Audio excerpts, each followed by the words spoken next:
ఏం చేస్తున్నావు రాజశేఖర్? మాట్లాడచ్చా? ఎంతసేపు బయట ఫుడ్స్ అదే కదా, అప్పుడప్పుడు ఇంట్లో ఫుడ్ కూడా తినాలి. ఏంటి ఇది? మటనా చికెనా? అవన్నీ మన ఇంట్లో ఉండవు అని తెలుసు కదా. వెజ్ బిర్యానీ నువ్వు చేస్తున్నావా? మమ్మీ రెసిపీ నేను తయారు చేస్తున్నాను. సో ఆల్రెడీ ట్రయల్స్ అన్నీ అయిపోయినాయి, ఎన్నోసార్లు చేశాను, చాలా బాగుంది. ఈరోజు ప్రత్యేకంగా, అతి ప్రత్యేకంగా నువ్వు కూడా తింటావు అని చెప్పి ఇవాళ చేశాను. దీనిలో ఇంగ్రీడియంట్స్ ఏమేమి వాడానో ఒకసారి మీకు చెప్తాను.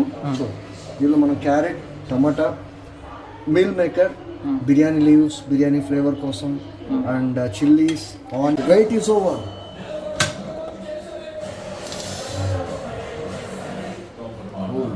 Right is over.